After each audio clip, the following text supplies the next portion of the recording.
Hey, Brand, Morning. how are you? I am good, dude. How are you?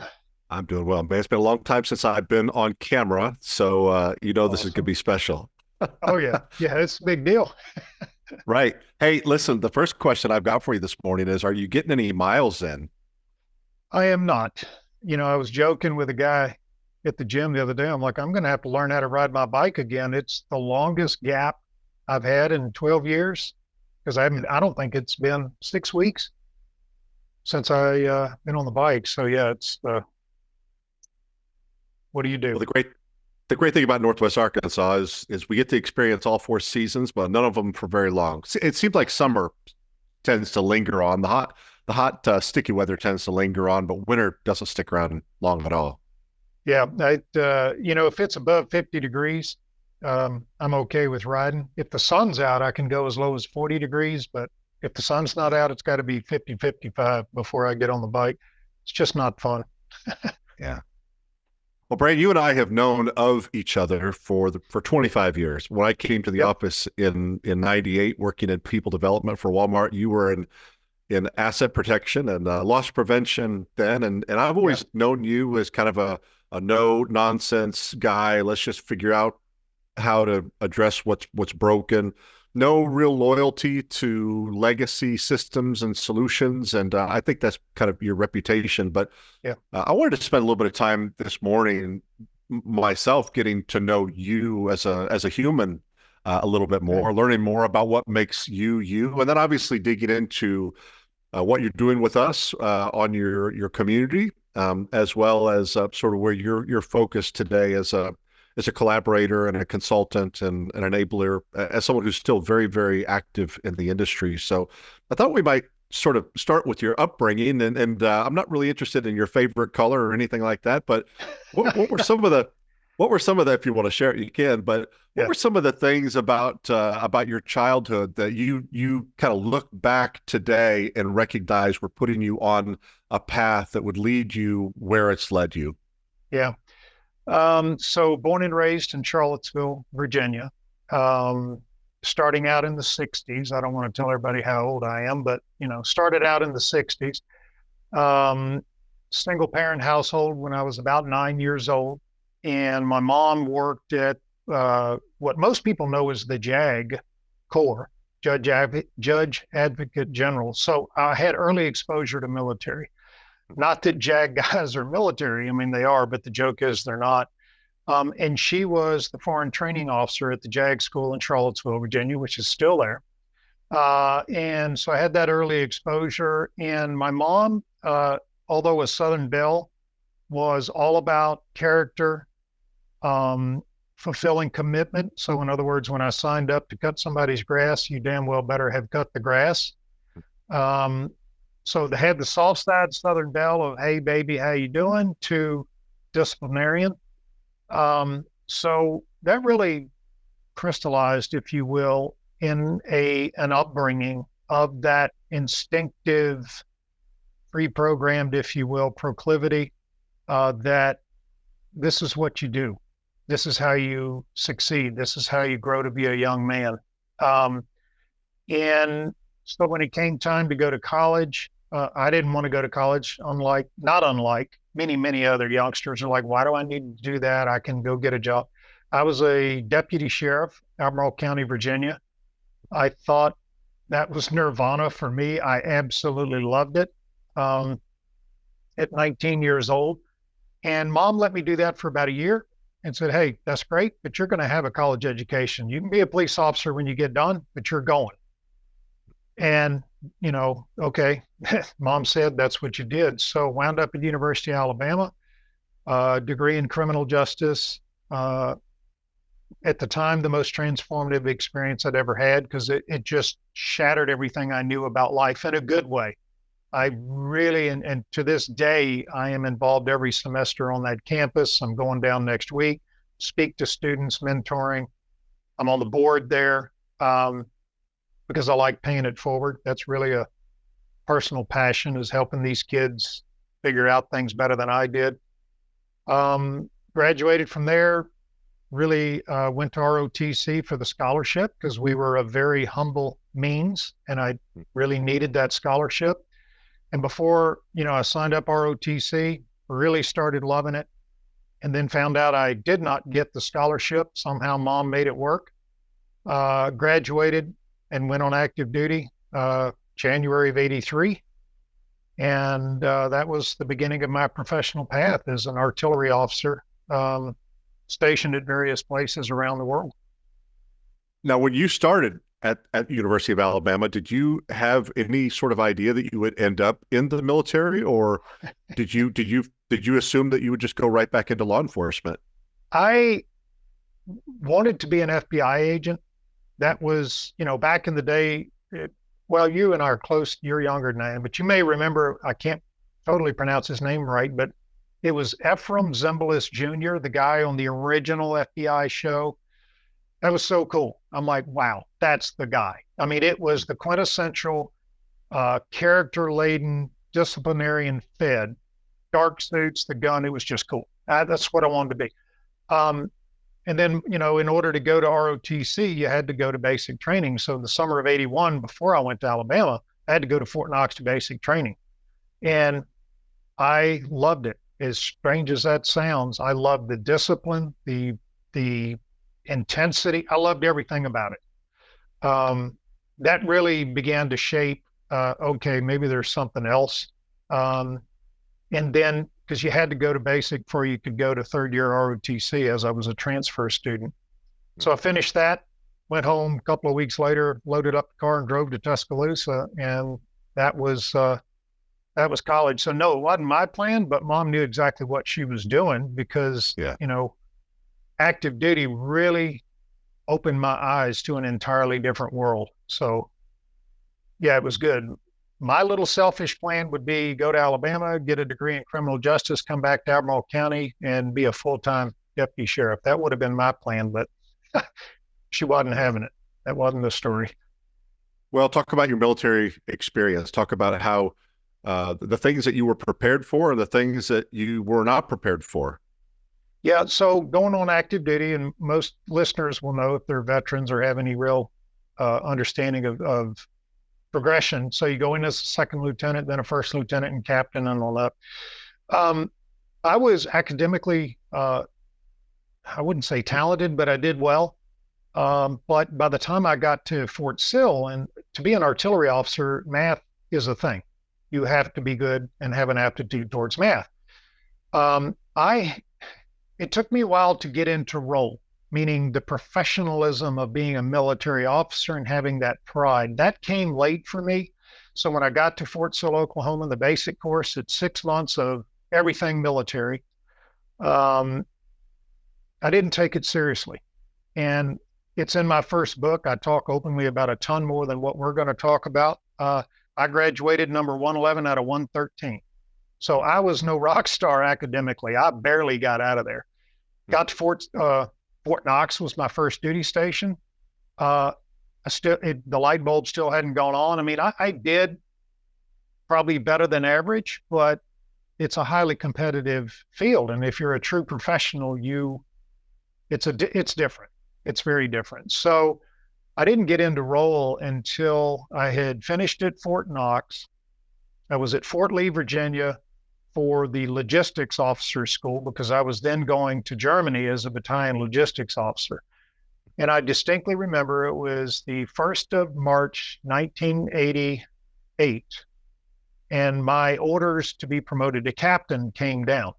So in the hotel, no ceremony, no nothing. I had the orders in my hand, got what's called railroad tracks, the rank, pinned it on my hat, and, always had starched uniform, spit shine boots. That part of it I got right.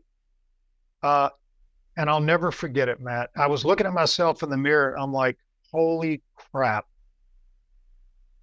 It was an epiphany. I hate that word, but something got knocked loose in my brain that said, dude, you are a captain now. Subordinate officers are going to salute you. You're going to be a battery commander in charge of hundreds of troops in combat. This is real. Stop with the sitting around on the couch at night, drinking beer and getting up at 5 a.m. and running when you're hungover. You can't do that anymore. And that's when it shifted.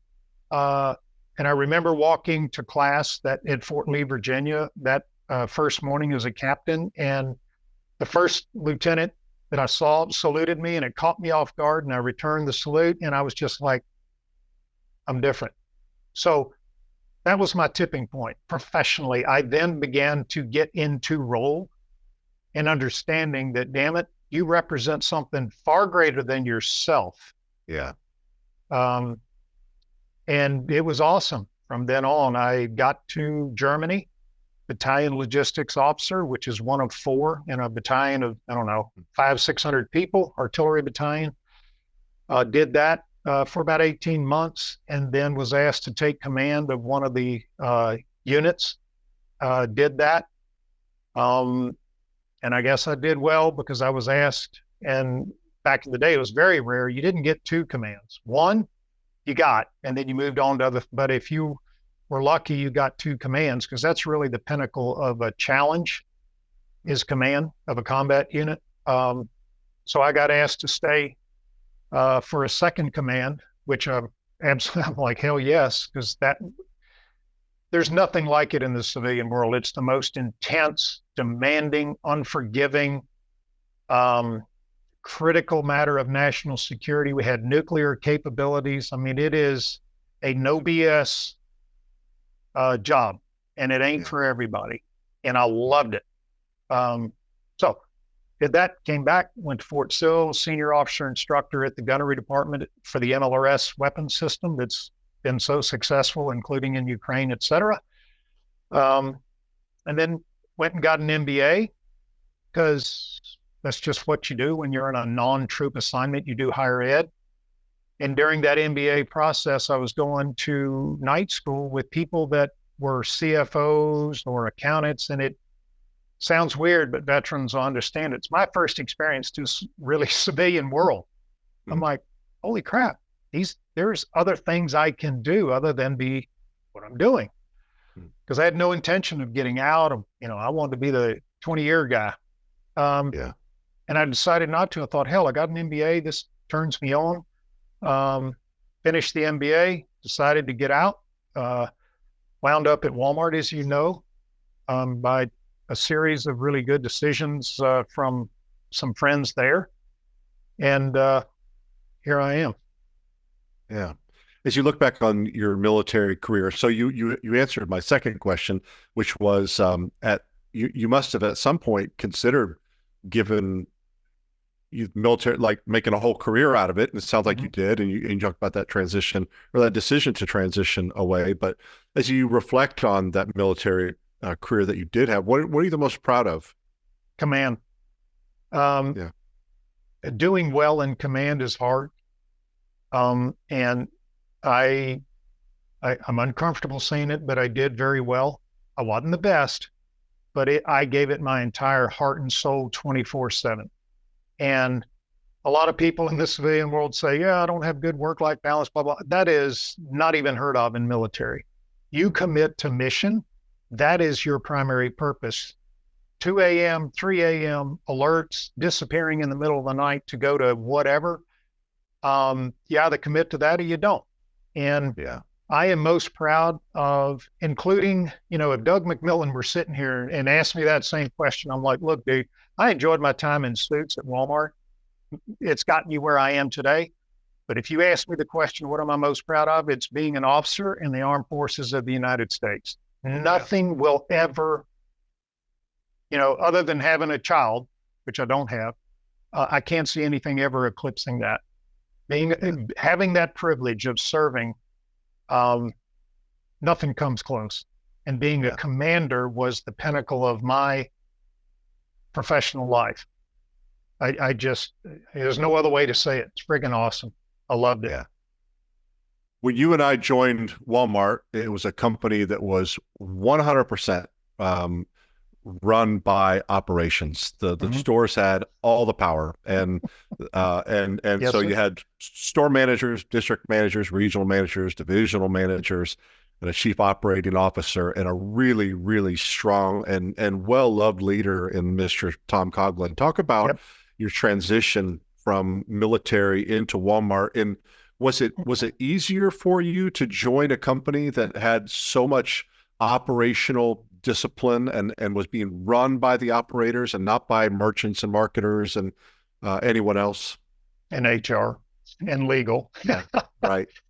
I did not have a tough time transitioning. I know, because on my Conversations on Retail series, we'll talk maybe a little later about, I had General Petraeus on there. And it surprises me, how long have I been out? I got out in 95, 30 odd years. Still surprises me that veterans have a tough time transitioning for a multitude of reasons. I didn't.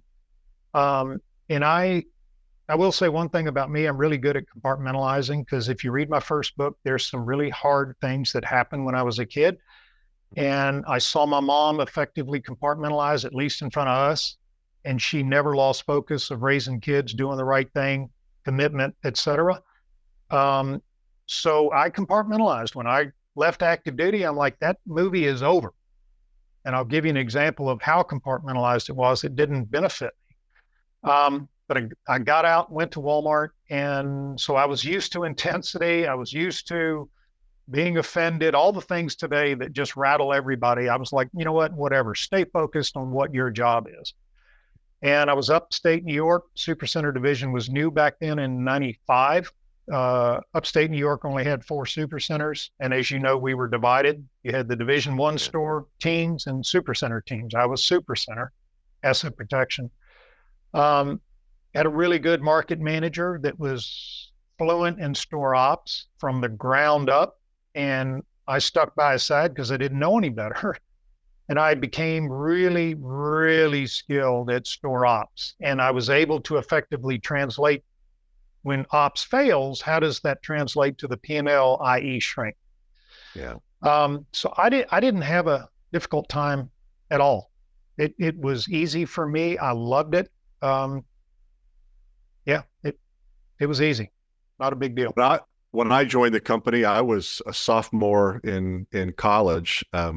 Joined in what was supposed to be just a temporary job, setting up a Sam's Club, and I so quickly and completely fell in love with Walmart, because at the time it was the ultimate meritocracy. It didn't matter if you came for money, didn't matter where you went to school, didn't matter if you went to school. If you work hard, you play with others, you operate with integrity, there was going to be opportunities for you. And right. And I knew right then and there I was home.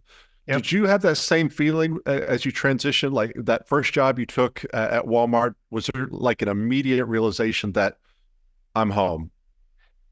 I wouldn't say I was home, because it was, now that I'm thinking about it, it was kind of hard because my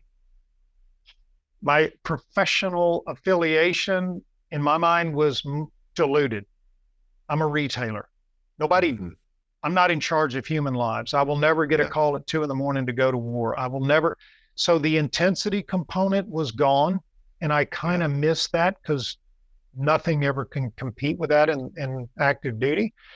Yeah. But that was a small contributor. So yeah, it was a little rough. But where I really became home was when I got promoted back to the home office. I was only in upstate 11 months. And my then boss's boss, he was an Air Force veteran. He saw in me some things that I hadn't really realized yet. And they had a need, created a new role in asset protection at the home office. And this was 96. And it was a new role. And I was used to being in that position of being the first guy to create X. I had done it a couple times in the military. So in my mind, it's kind of like you got nowhere to go but up. It's like taking over a poorly operating entity. I mean, just a little bit of effort and you're going to do okay. So we created that. But it was when I came to the home office and I saw, you mentioned Tom Coughlin. I was very comfortable in that no BS environment. Yeah. David Glass, our CEO at the time, and going to the officers' meetings. And David had the ability, as unsophisticated as he was, of cutting through like a laser with some of the biz speak and the BS that would come up in the meetings. And David very calmly, and you remember seeing it, was like, hang on a minute. How can you, as a store operator, if you call yourself a merchant, how can you walk in a store and tell me you do not see $7 million in inventory when your P&L says you have 5? How do you not know that? Mm-hmm. And it would be silent. And I'm like, I'm used to that. In the military, you got damn little time for BS and ambiguity. Brevity rocks. Clear mission. We clearly understood the difference. Old Walmart understood the difference between critical and important. I can't say that now. About 2005, 2006, those two components began to blend and get blurred. And all of a sudden, everything's important. And what we used to say on active duty, on rare times when we did get competing priorities, we'd say, look, you have a choice as a commander. You can do 100 things half-ass or 10 things really well. Take your pick. And I knew that safe and accurate artillery fire was critical, career-ending if you failed. And above all else, nuclear delivery. You couldn't screw that up. If you did anything wrong, it was curtains. You didn't get an appeal. You didn't get a second chance. You didn't go to HR and sit down and get reprogrammed. You were gone. Yeah. So I was comfortable in that environment, but as time went on in retail, everything just got thrown into a cocktail. And it's like, my gosh, what is important? And to your earlier point, you had what used to be good support organizations now become the leader of the narrative, and it got even more diluted. Mm-hmm. So, in military ranks, if I ever, as a commander, needed the truth, I'd walk through the formation, past my first sergeant, past my subordinate officers, platoon leaders, and straight to the youngest private in the organization. You'd get the truth. Same thing should happen in retail. Back in the day, you remember when we always used to go to the stores so much? Hell, that's Truth Central. Don't do a whiteboard and have, 55-page PowerPoints and a bunch of engineers and all this confusion. If I want to know the truth, get your ass to the store and talk to people. Yeah. That I miss. I do miss that. And it was palpable change around about the mid 2000s when the complexity was introduced and ambiguity to a degree. I remember, there was often, snickering, of course, about, you'd all be in the sales prevention department, but the reality is, the asset protection group had a really influential place in the organization, in no small part because Mr. Coughlin himself kind of rose through the ranks coming through asset protection himself, and as you mentioned, David Glass, he was a finance guy, and it was all about measurement and optimization and bringing every penny possible to the bottom line. Obviously, things have changed a lot in the years since, but what are some of your favorite experiences? What are the things that you learn? Maybe some of the successes and failures, but on the whole, how as you look back on the totality of your run at Walmart, what are some of your fondest memories? At the time, they weren't fond memories or fond occurrences, but my interactions with Tom. Yeah. Walmart, in my mind, has always been a company that didn't, for the most part, play rank. In other words, you could go up and talk to Lee Scott. You could talk. I mean, I used the same coffee pot as David Glass, and I remember people in other companies are like, "You what?" Yeah. I'm like, "It's a damn coffee pot." But he's the CEO of. So Don Soderquist, oh my gosh, what a guy. Awesome guy. I remember when I used to do a quarterly report of all the things I was doing in merchandise protection and systems and all this stuff that I had done. And I got a note from Don Soderquist, I probably still have it. And I was blown away that a guy at his level, even though his office was like, we remember old probably old executive row, but he wasn't that far. Yeah. He was like 6 doors down, the vice chairman. And I got a note and he said, "Brand, you're something to the effect, you're truly making a difference. This is awesome." And I looked at that and I'm like, you know what? I love my military time, but I never got a handwritten note saying you matter. That many layers above me. So that was fun. The conversations with Tom, nobody ever walked out of that man's office confused on what he was saying. And I love that. Some people might have had their feelings hurt, but damn it, you knew what direction you needed to go in. And it was crystal clear, and it didn't require a PowerPoint. David Glass's clarity and specificity in conversations in the officers' meetings. And to your point, when we'd have a rough quarter, he'd say, we can't grow expenses greater than the rate of sales. We're not. And again, without PowerPoint, he'd just say it. We're not doing that. So the early days, again, the inflection point for me when things began to change was mid 2000s.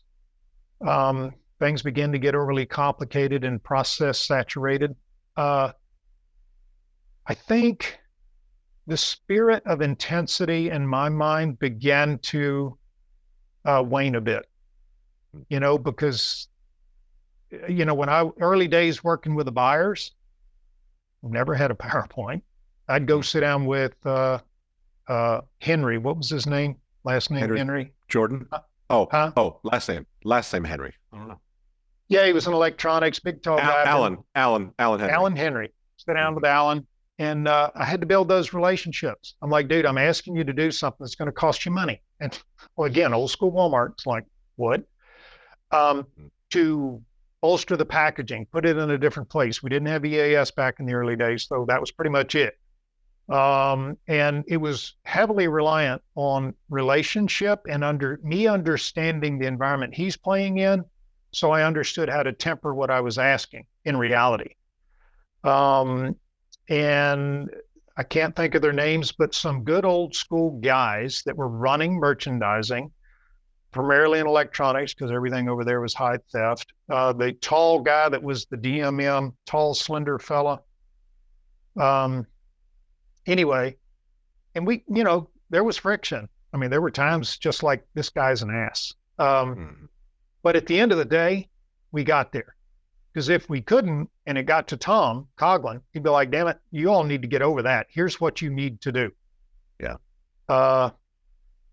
It was different. Very different. Yeah. Yeah. And obviously the whole world has changed. The retail industry's changed, shoppers have changed, but I can still remember the 5 commitments, right? I mean, Tom was always talking about it. This is a simple business. Stock it, price it, show the value, teach them, and take their money. That's it. If you'll do those 5 things, we'll run a successful business. And it was a great time to be there. Some amazing leaders. Watching Doug McMillan, grow up in the organization with the rest of us, and you talked about accessibility. You could look down executive row, like, yeah, this guy started out as an assistant manager, and this guy started out pushing carts, and it just reinforced this idea that we all belong here, and any of us have an opportunity to to advance if we work hard, we play well with others, and we operate with integrity. It was so much fun. So talk about your decision to leave the business. Talk about sort of what motivated you to leave when you did, and talk about what you've been doing in the years since. Yeah. So again, about 05, 06, when that tipping point happened and bureaucracy became more palpable and more front and center, dependencies on process, and everything that we did as an AP staff became much more complicated, and not justifiably so in my mind, because, having been a police officer, having been active duty military, my gravitational pull is to simplicity, not complexity. Because, when I need something done on active duty and it's in a crisis and we're taking incoming or whatever scenario you want to paint, that is not the place for ambiguity. You need specificity and precision, and that's it. Fewest words said, the better. So, it's kind of like the frog in the boiling water. It was cold when you put him in, and then it incrementally gets warmer and warmer and warmer. He doesn't really realize he's boiling to death. That was me. Over time, I was exhausted by the bureaucracy and the complexity and the 53 meetings you had to go to get something approved. When we used to be able to go to proto review, you had one shot. Tom, Kendall Schwint, Dave Jackson, Rob Hay, or whoever was running ops development, they would come and you got the truth. Again, no PowerPoint. Tom would look at you and, you know what? That's the dumbest damn thing I've ever seen. No. Thank you, sir. And pack it up and forget it. then it turned into this swirl of, and so remember on my staff, my subordinates coming to me just absolutely flabbergasted about, Brand, I know what you asked me to do, but I can't figure out how to get it done. I don't know the committees, the teams, the layers, so again, to the frog analogy, the water was, beginning to simmer, but I had great bosses, Matt, is what kept me there. I'm not a title chaser, not a money chaser. Obviously, I never would have gone to work for Walmart back in the day because you would not get rich there, aside from stock options and stuff. You know what I'm saying. But I do. I had awesome leadership the vast majority of the time. I had some morons, but my military sense was clearly mission oriented, so I could deal with that. I'm like, look, as long as there's integrity in the business, I can deal with somebody I don't like, but I won't deal with somebody I don't trust. I didn't have that trust factor except once early on, but I got deployed to Afghanistan. So I didn't get exposure to that for long. We had our flare up. He and I knew we were dog and cat. This wasn't going to work. And then I got my mobilization orders. I was gone. Yeah. I came back after a year in the sandbox, and he was gone not long after that. So that took care of that. I had JP Suarez, awesome guy, incredibly intense. He relied on the staff. He knew what he didn't know, and he relied on me heavily, and it was a great working relationship, but very intense. Monica Mullins, awesome lady. She's still there. Again, she knew what she didn't know, and she was comfortable, and she would bring me to the table. Brand, please walk me through this. And Mike Lamb, another great leader I worked for.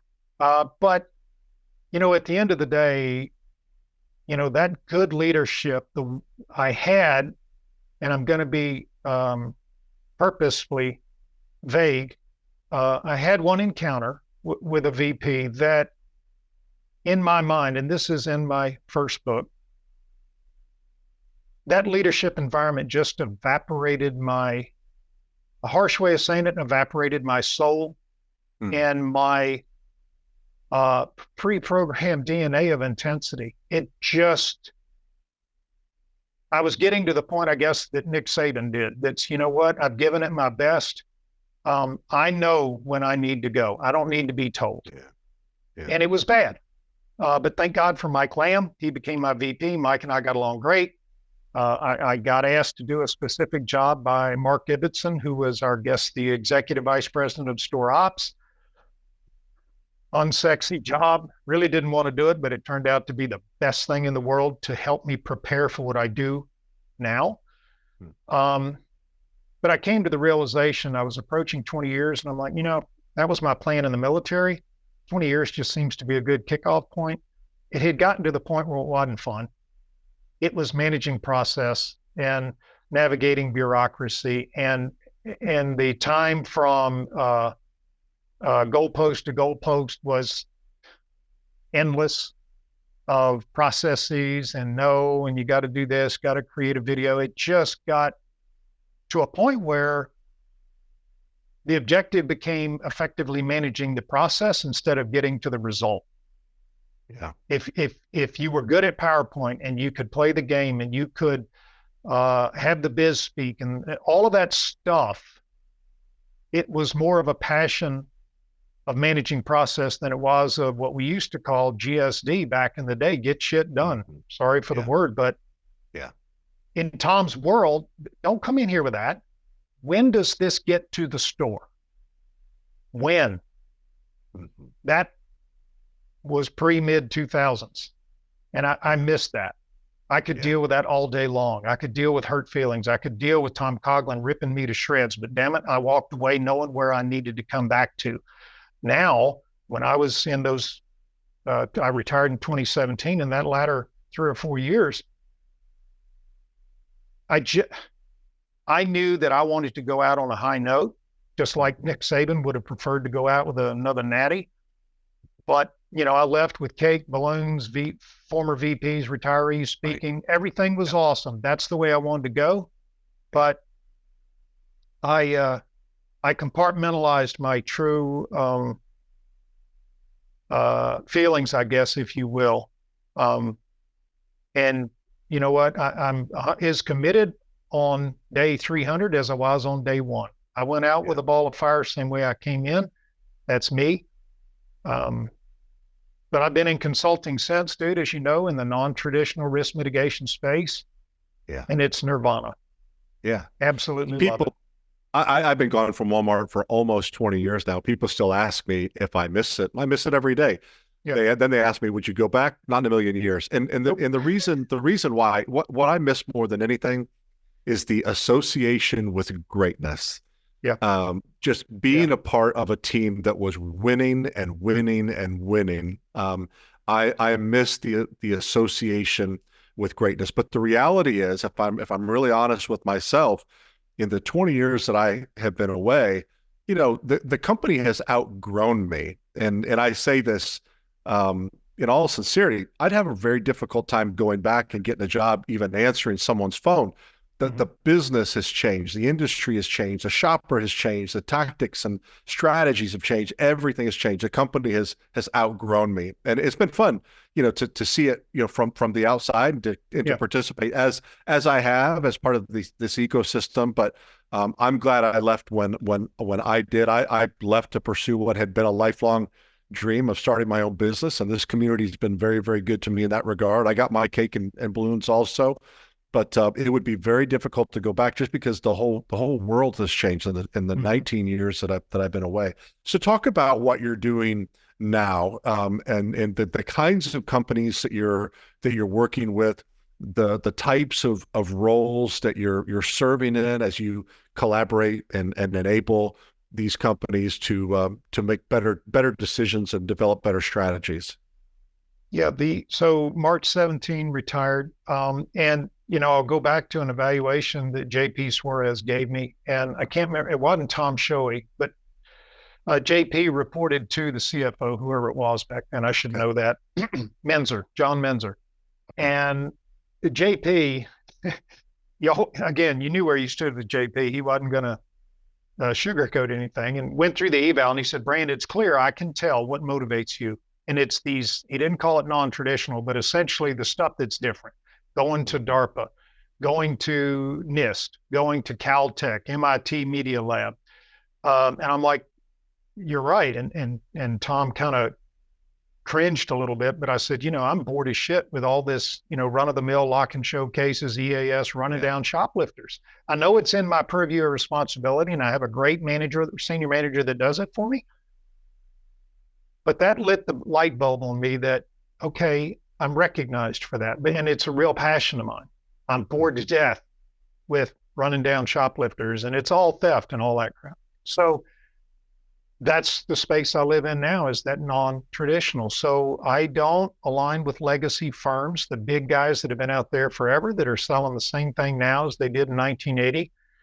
I ferret out and spend a lot of time and money finding the non-traditional. So those startups in Tel Aviv, going to Euroshop and Eurosys in Dusseldorf here in, 3 or 4 weeks, because the degree of startup and early stage tech is far more present there than at an NRF or RELA. Going and in maintaining those relationships with the Auburn RFID lab. Not that RFID is new, but and my clients are largely, this should make sense. A lot of it's in AI. I mean, go to NRF, everybody's doing AI, but I'm doing it more in the meaningful space that's going to bend the needle for the problems that are top of mind at retail. I'm not there to, help your customers smile. I'm there to help you mitigate risk in a broader application. So, it'll maintain integrity on self-checkout, but it can also tell you about queue management, which is customer service, which is sales, blah, blah, blah, blah, blah. So I don't really want to mention any particular clients, but I have a broad reach. I have a major CPG that I'm helping with, risk mitigation and product protection and supply chain, et cetera. I worked in, as strange as it sounds, an area of Department of Defense and nuclear operations, all unclassified, of course, on RFID technology applications. Two or three, and I'm looking at my list, two or three artificial intelligence firms, which I'm comfortable mentioning: Zero Eyes, Active Shooter, top tier tech ever seen, helping manage malicious intent and self checkout. Great companies. So that's really my sweet spot, dude. I mean, right before I got on the phone with you, another media interview on trying to understand all the hype in the media. It's all stolen. The whole world's going to hell in a handbasket. Gangbangers are ripping everybody. Is that the truth? Yeah. And a very good conversation. I don't want to get ahead of it because she'll publish at some point. But that's my passion, dude. Non-traditional. Yeah. And we'll talk about that specifically here in a few minutes. So about a year ago, I reached out to you and said, hey, we're doing this cool thing with Conversations on Retail. And I had been working with Mike Grain for about 6 months to develop our first community, our on-shelf availability community. And he was bringing together a group of like-interested people from industry and academia and facilitating conversations about topics that matter. And I thought, would you be interested in doing this with asset protection, risk mitigation? And you very quite generously agreed to do that. And now you've got one of the largest and fastest growing communities on the platform. Talk about your community, talk about what you want from it, because you're the one that gets to decide, who you host and the questions that you ask and the conversations that you facilitate. What do you want and what are you creating within that community? First, let me tip my hat because you were nicer than you should have been. I was a hard sell when you first called me. Remember, we went back and forth many times. Right. Yeah. And I'm like, dude, what the hell?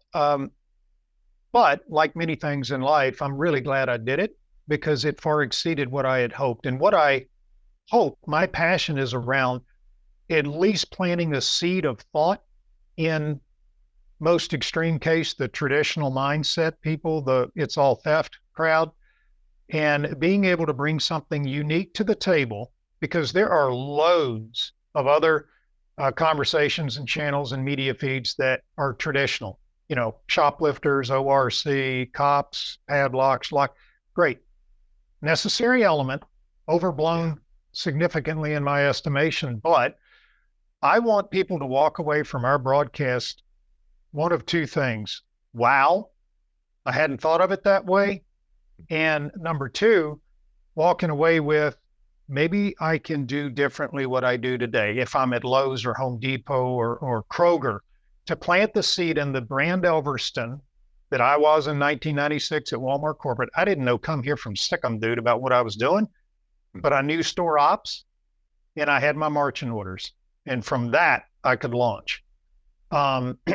So I love doing it. As you know, we've had guests, academics, we've had Department of Defense technologists, we've had senior leadership in Tier 1 retail, asset protection, and operations. We very fortunately had General David Petraeus, former director of the CIA, talking about military transitioning and leadership.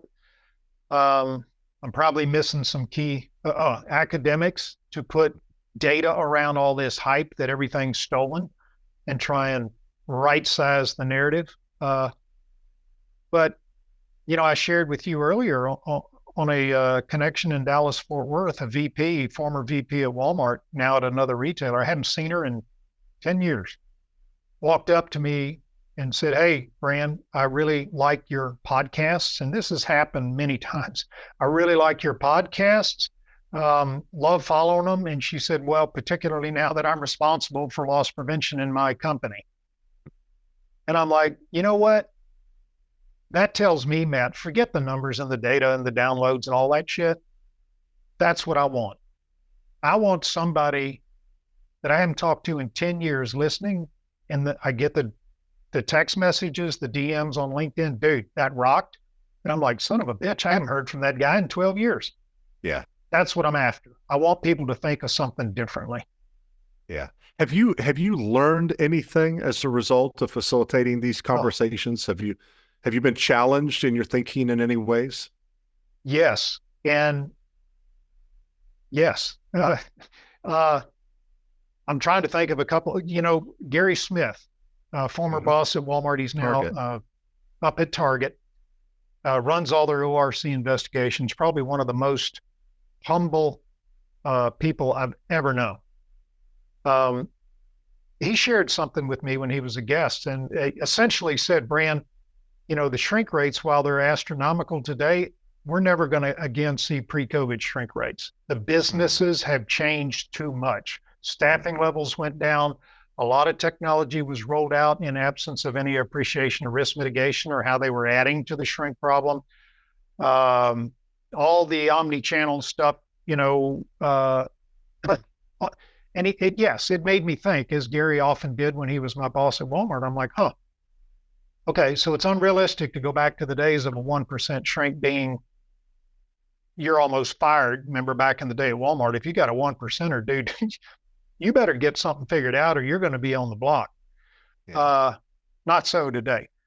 General Petraeus, for transitioning veterans that listen to us, and I got a ton of them because, I'm a veteran. Being able to monetize yourself, understanding when you leave active duty, you got to know what you're worth. Don't come in and just say, God, I need a job. Because in the military, nobody worries about money. You know what you're going to get. It's on a pay scale. You don't ask for raises. You work your ass off and you get promoted is how you get a raise. Mm-hmm. So that caught me off guard. And I told General Petraeus, I'm like, you know what? I wished I'd have heard that 25 years ago because I had no concept of that when I left active duty. Walmart called. They were a small firm back in the day. And I'm like, had 3 other choices. Thank God I went with Walmart because it's got me where I am. Anyway, and then, deep thinkers like Paul Jekyll, admire, vice president there, again, another former boss at Walmart. Paul is operationally fluent, so he's a well-rounded asset protection leader. He gets when he, pokes something on the left side, it's whack-a-mole. Where's the risk going to pop up? Paul, of most of the leaders I work for, gets that risk. He is more encompassing in his strategy. So, yeah, I learn something every time, dude, but those are just a couple examples. Yeah. I've learned in this last year, the fastest way to get you fired up is to overemphasize theft. And so talk about that, because there's been a whole lot of reporting in mainstream business media that's all about organized retail crime and shoplifting and so forth. But your concern and your advocacy is really, let's not take our eyes off of total shrink and the other sources of shrink by just focusing on what's getting the headlines. Yep. Good lead in. So this morning was about the 7th or 8th media company, to include Reuters, that are calling to interview on this exact topic. What's the truth, Brand? The truth is we don't know. Retailers, and I was the guy that filled out that survey for Walmart that used to feed the National Retail Federation, the NRF study. Everybody's quoting 112 billion, and somehow we got to the point where half of that was ORC, which is not true, and NRF retracted their statements. We don't know. So as you know, as a merchant and an operator, you know that within a nanosecond, you know what your sales are. You know when you sell a tube of toothpaste in Shenzhen, China, 3 seconds after it went across the plate, and I'm sitting in Bentonville. But I can't tell you item level shrink. Now, the data might be there, but we don't know it. We report the total shrink. The store blew out 2%. Under that, we know the departments that made up that 2% and what their financial performance was. But below that, it's estimation. Albeit some of them sophisticated, it is not empirical data. It's not, Brand, on this iPhone, your shrink rate is 14%. We don't have that. So the number that you get, the total shrink number, the 112 billion, as I told the news agency that called me this morning, that's a real number. That hits P&L, so that's accurate. Under that departments, that's accurate. But when you get to the pie chart that says how much is internal, external, admin, fraud, and unknown, that is the Brand Elverston sitting there with the senior guys in asset protection saying, guys, what do you think? Yeah. We know how many shoplifters we caught. We know how many internal investigations we worked. and that's it. The rest of it is a guess. So we only know what we caught. We don't know, how much more happened that we never detected and never caught. So it's an estimation. So to say that, what's grabbing the headlines on ORC is the violence, and that is worse. The brazenness of what you saw, the gangbangers going into, what was it, Macy's, and just walking out with half the store. Okay, happens. But my informal off-the-record conversations with all of, and I'm well connected across major retail. It's like, you know what? Yeah, but let's use Walmart as an example. I got 4,700 stores. That is not happening in 4,700 stores all day, every day. It's a mischaracterization and an overamplification of the problem. So when you do the heat map and you look at all your shrink performance, we did it every year. It's East Coast, West Coast, and a few red pockets of metro areas in the internal continental United States. It's not everybody. So the analogy I used this morning, and you maybe have heard me say this, Abraham Maslow's, one of his cool sayings was, if all you have is a hammer, everything's a nail. If I am a retired law enforcement, or I worked in investigations, or I'm in that space, and I was one of them, so I'm okay with that. Maybe I'm overestimating that everything's theft, because I don't know as much as I should about store ops and all the gaps, and you and I both know there are a ton of them that, if not executed properly, absolutely contribute to shrink. Missing price changes is one easy one. If you inventory a retail and you screw up a price change, a shrink. The idea is by overemphasizing something that you have less ability to control, you end up getting operationally soft, if not lazy, as you don't pay as much attention to the other things that are more controllable. That's right. And another analogy, that I used to say that used to aggravate some people, I'm like, okay, if you think everything's theft and you repeatedly have back-to-back high shrink in a store, one of two things is true. You either are not good at your job. If it's all theft and you're in charge of theft, you're obviously not making a difference, or it really isn't all theft. You're not addressing the shrink components of the other, in my mind, at least half of that total shrink pie that's administrative. Did I ever receive it? Who knows? How often do I screw up price changes? Are you doing price change audits to verify perpetual inventory counts that you use to multiply the financials? All of that stuff, claims, buy online, pick up in store, what's going in that blue tote before it goes out the door to your buddy on the online fulfillment? We don't know. One person is in charge of that process. So, today, you're right. Today is different. COVID stress test everything about retail and separated, maybe in more clarity and priorities of what needed to be worked on a little bit better. But in my 30 years, we've never been in this position collectively on retail shrink that we are in today. I want to be really respectful of your time, and yet I've got a handful of questions that I want to make sure we get through. The next one is, what's some of the emerging technology that you're really excited about right now? Artificial intelligence, and let me reel that in because that's a broad shot. Companies that are able to do real-time notification of risk in time for somebody to be able to do something about it. So in other words, get away from reporting the news, which a lot of the legacy stuff tells you, great, somebody just stole X. Well, that doesn't help me. A couple of companies, I guess it's okay to mention Vision, Veesion, French company that has real-time artificial intelligence behavior analysis in the aisle. It can tell when normal is one item off the shelf in a cart, not normal is a sweep of 14 of those items in a jacket or a bag. And it can real-time alert, tell the store to do whatever. Technologies like that, Everseen, doing the same thing on self-checkout. They've been doing that since what? 2010, I'm a guess. The best at what they do. Zero Eyes, telling me 100 feet out in the parking lot, there's some clown out there with a long gun, dwelling under a camera, be able to alert real time within 3 to 7 seconds that, hey, you got a problem, and do all automated alert systems. So In that space, there are innovative solutions. And one thing I will say is that over the years, it was always the supplier community didn't have innovative enough solutions. Remember, that was my passion even as far back as JP in 2005. Well, that pendulum has shifted. There are providers out there. Maybe too many. Well, maybe too many, but if you're like me and my offering is to pick the fly shit out of the pepper for retail and say these are the 6 or 8 guys, it's now incumbent on retailer. Somebody's got to write a check. Yeah. If the problem is that bad that you're saying on your earnings calls,